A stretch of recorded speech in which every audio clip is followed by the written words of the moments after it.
Hey, before we begin, please subscribe to this channel.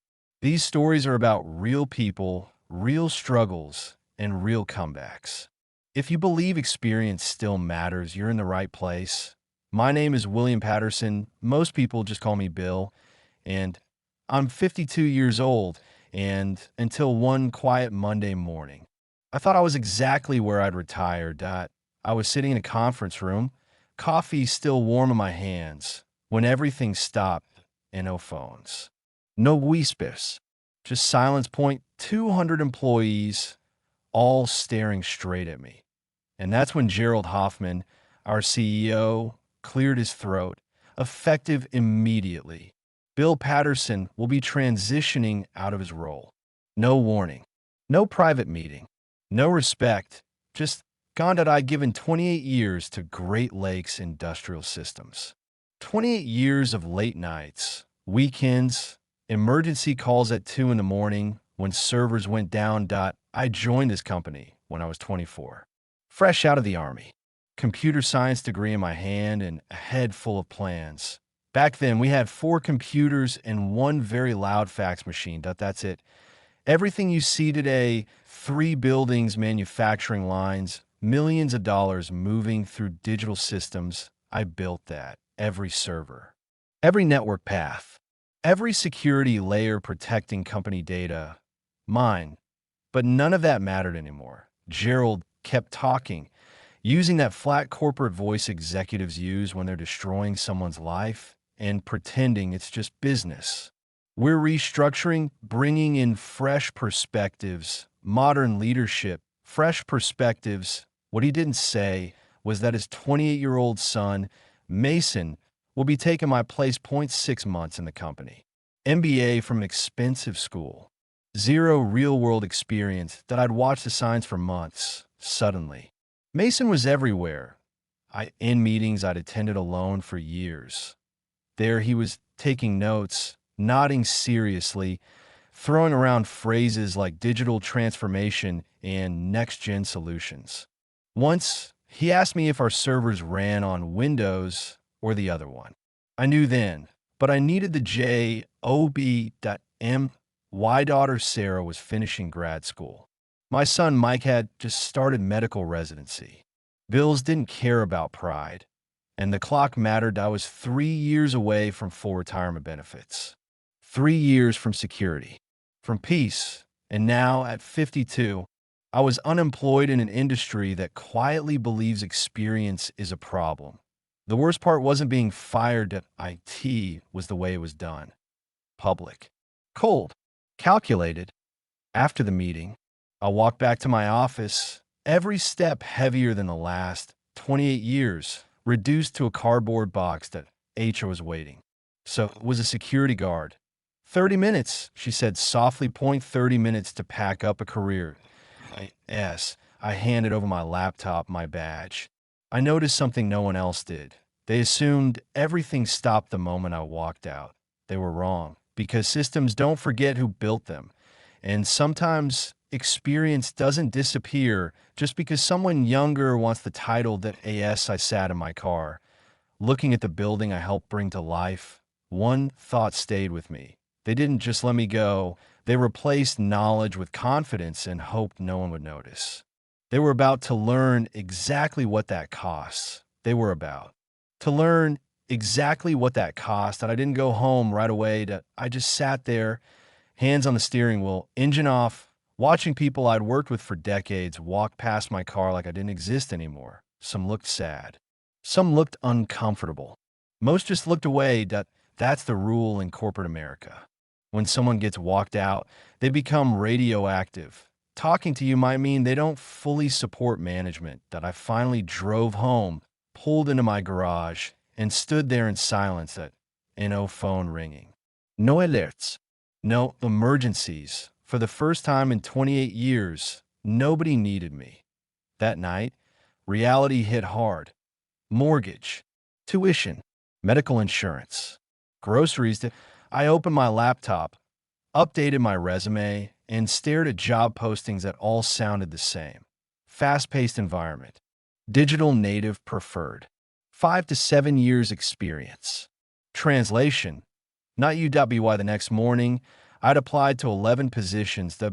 Why evening, 3 automated rejection emails that in human name. No explanation used. We've decided to move forward with other candidates. That's when the anger finally showed up. Not rage, not revenge, something quieter, disrespect that I kept thinking about. Gerald standing there announcing my termination like he was reading the weather forecast at 28 years, and I didn't even get a closed door. Then I remembered something. Thursday, Gerald had been talking about it for weeks, done a massive presentation. Potential clients from Detroit, automotive manufacturing executives, big money, big future, done a deal that could define the company. And guess who was running the technical side? Mason, the same kid who asked me whether Linux was a brand or a setting. That afternoon, my phone buzzed that IT was Ross from procurement. Bill, you're not going to believe this. He sounded amused and worried. Mason just finished a video call with the Detroit team. I leaned back in my chair. How'd it go? Ross laughed, but not in a good way. He talked for 20 minutes about the cloud, but when they asked how the system handles load spikes, he froze. Apparently, Mason said they'd increase the bandwidth. That's IT and O architecture. No redundancy plan. No failover explanation. Just buzzwords. The Detroit team wasn't impressed. They were coming in person the next day. Full demo. Live systems. Gerald was betting everything on it. That night, I sat alone in my garage, lights off, thinking that here's something people don't understand about IT. It's not just hardware and software. It's trust, layers built over time. Decisions made carefully with consequences in mind. When you design systems properly, you assume people will make mistakes that you build safeguards, redundancies, fallbacks, delays. Years ago, after a close call with a misconfigured system, I'd implemented a security delay, 72 hours, enough time to correct errors, enough time to protect the company. Nobody ever questioned it. Why would they? Things always worked, and now I checked my wallet.my badge was still there, still valid. Not because of negligence, but because of design. That I wasn't thinking about revenge, that I wasn't thinking about sabotage, that I was thinking about something else. What happens when a company throws away experience and hopes confidence can replace it? Late that night, I drove past the office just once. Parking lot was nearly empty. Charlie, the night security guard, was at his post. "Hey, Bill," he said, smiling. "Big day tomorrow, huh?" "Yeah," I replied. "Big day." He waved me through. Why wouldn't he? I'd been walking through those doors longer than some employees have been alive. That I didn't break anything, that I didn't delete anything, that I didn't destroy a single system. I just made sure things behaved exactly the way they were designed to when inexperienced hands made changes they didn't fully understand. Clean, professional, temporary. That I left before midnight. Went home, put my phone on the workbench, and waited. Thursday morning, I sat in a small diner across the street, coffee in hand, watching the office lights come on at tea around 10 in the morning. My phone started vibrating. I didn't answer. Then it rang again, and again. WY the third call. I already knew they needed me. Across the street, I could see movement, people rushing, doors opening and closing. Something wasn't going according to plan. Exactly the moment experience usually becomes invisible, it suddenly becomes priceless. And Gerald Hoffman was about to learn what replacing knowledge with titles really looks like. Gerald Hoffman was about to learn what replacing knowledge with titles really looks like. My phone kept vibrating on the diner table that I didn't even look at the screen at first. I already knew who it was. When systems run smoothly for decades, people forget why. They think stability is automatic, like electricity or gravity. Then something small goes wrong, and suddenly everyone is asking the same question. Why isn't this working? I took a slow sip of my coffee, watched the office across the street. Conference room lights were on. Too early. Too bright. That wasn't confidence. That was panic. T 10 minutes past 10. I finally looked at my phone, point 6 missed calls.hr. An unknown number. Then Gerald. I let it ring again, just long enough for the message to be clear. They needed me. Inside that building, the presentation had already started. The Detroit executives were sitting there, suits pressed, faces neutral. The kind of people who've seen promises fail before. Mason stood at the front of the room. He smiled, clicked the remote, and nothing happened in slides. No dashboard, no live demo, just a spinning icon and a quiet room. Someone cleared their throat. Mason tried again. Still nothing. Just one moment, he said. The most dangerous sentence in corporate life. Minutes passed. Phone stopped working properly. Shared drives wouldn't open. Login prompts kept looping. Not crashing, not broken, just refusing to cooperate. That's the worst kind of failure, because you can't explain it quickly and you can't fake your way through it. Gerald leaned over and whispered something to Mason. Mason nodded, but his hands were shaking. He didn't know where to start, because knowing what buttons exist is not the same as knowing which one matters. Downstairs, outside contractors were called. Smart people. Certified. Expensive, but certifications teach tools, not history. They stared at the systems like tourists looking at a map in a foreign country. Everything looked familiar, but nothing made sense together. Back in the diner, my phone rang again. This time I answered. Bill, thank God. Gerald's voice wasn't flat anymore. IT was tight. Strained. We're having issues. Serious ones. I didn't say anything. Can you come in? He asked. We just need help stabilizing things. I paused, not for drama, but because this mattered. I don't work there, I said calmly. You made that clear. Silence. Then softer. We might have underestimated how interconnected everything is. There was not an apology, but an admission. The clients are here, he added. This is a major opportunity. I looked through the diner window again, saw people running between floors, saw doors opening that never opened during meetings. This wasn't about ego anymore. This was about competence. I can help, I said, but not as an employee. Another pause. What are you saying? I'm independent now, I replied. Consulting. The word landed heavy. What would that look like? Gerald asked. Emergency rate, I said. Short engagement. Clear boundaries. He didn't argue. When systems fail in public, budgets suddenly become flexible. Fine, he said. Just please come. I finished my coffee, paid the bill, and walked across the street. Inside the building, chaos has a sound. Keyboards clicking too fast. Phones ringing without answers. People whispering instead of talking. Charlie at security looked confused when he saw me. Thought you were off today, he said.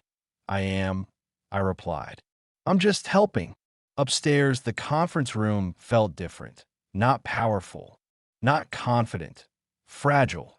The Detroit team watched everything quietly. They weren't angry. That was worse. Mason looked like he hadn't slept. His confidence had evaporated. Gerald introduced me. This is Bill Patterson, he said. He designed our systems. Designed. Not used to work here. Words mattered. I glanced at the display. Authentication errors. Permission conflicts. Nothing dramatic. Just enough friction to stop everything. I'll need access to review the configuration, I said. Anything, Gerald replied immediately. Down in the server room. I saw it. Changes layered on top of systems that were never meant to be rushed. Nothing malicious. Nothing criminal. Just ignorance. Mason stood nearby, silent now, that I didn't embarrass him. That wouldn't teach anything. Instead, I explained, slowly, why one change affected 5 others. Why shortcuts create invisible costs. Why experience isn't about knowing commands. It's about knowing consequences. Within an hour, things stabilized. screens came back to life. Logins worked. The demo finally started. But the damage was already done. The Detroit executives asked harder questions now, deeper ones, and every time, their eyes drifted to me. Not because I spoke the loudest, but because I spoke last WY late afternoon. The meeting ended in no celebration. No victory, just handshakes and polite smiles. When the clients left, Gerald pulled me aside. "We need to talk," he said quietly. I nodded, because now, for the first time all week, he understood exactly what he had thrown away. Gerald closed the conference room door behind us. The room was empty now. No clients. No slides on the screen. Just silence. For the first time, he didn't look like a CEO. He looked tired. "Bill," he said quietly, "we made a mistake." I didn't respond right away. Not because I was angry, but because this moment deserved honesty. "You didn't make a mistake," I said. "You made a decision." He nodded slowly. "We thought newer thinking would modernize things." I almost smiled. "Technology doesn't fail because it's old," I replied. "It fails when people stop understanding it." That landed. Gerald leaned against the table. "Mason isn't ready," he admitted, and today made that obvious. That was the closest thing to humility I'd ever heard from him. "What do you want?" he asked. The question surprised him, because he assumed he already knew the answer. "I want respect," I said calmly. "And clarity." I explained it simply that I wasn't coming back as an employee. No like, no office politics, no being replaceable in a meeting. I was done with that chapter. "If Great Lakes wants my expertise," I continued, "it's as a consultant. Clear terms, clear value." Gerald didn't interrupt. "Hourly rate," I said. "Define scope. Emergency support costs more." He swallowed. "What kind of numbers are we talking about?" I told him. There was a pause. Not shock, not anger, just math. He realized something important in that moment. Losing me again would cost more than paying me properly. "We'll make it work," he said. And just like that, 28 years of loyalty was replaced by one thing corporations understand perfectly: value. The following Monday, I walked back into the building, not early, not late, on my terms. No one asked me to clock in. No one told me where to sit. People stood up when I entered rooms, not out of fear, but out of recognition. Mason avoided my eyes at first. Then one afternoon, he stopped me in the hallway. "I didn't know," he said quietly, "how complex it all was." I nodded. "That's okay," I replied. "Knowing comes after listening." He didn't become an IT expert overnight, but he did learn something more important. Titles don't replace understanding. Over the next few months, things changed. Meetings became quieter. Decisions slowed down. Because now, questions were asked before actions were taken. Eventually, Mason moved into a different role: marketing, strategy, PowerPoint, where confidence mattered more than precision, and where mistakes didn't shut down entire systems. AS for me. I worked fewer hours, earned more money, chose my battles. Clients listened because my time had a price. A year later, I ran into Patricia from HR at the grocery store. "How's retirement?" she asked, smiling. I laughed. "I'm busier than ever." I'd started my own consulting firm, multiple clients, flexible schedule, and something I hadn't felt in years: control. The final call came on a quiet afternoon. An executive from Detroit. They noticed something during that chaotic presentation. Not the failure, the recovery. They wanted experience, not promises. The contract changed my future, not because of revenge, not because of luck, but because experience eventually speaks for itself. Here's the truth they don't tell you: getting fired doesn't always mean you failed. Sometimes it means you outgrew a system that forgot why it worked in the first place. Experience doesn't shout, it waits. And when the noise dies down, it's the only thing left standing.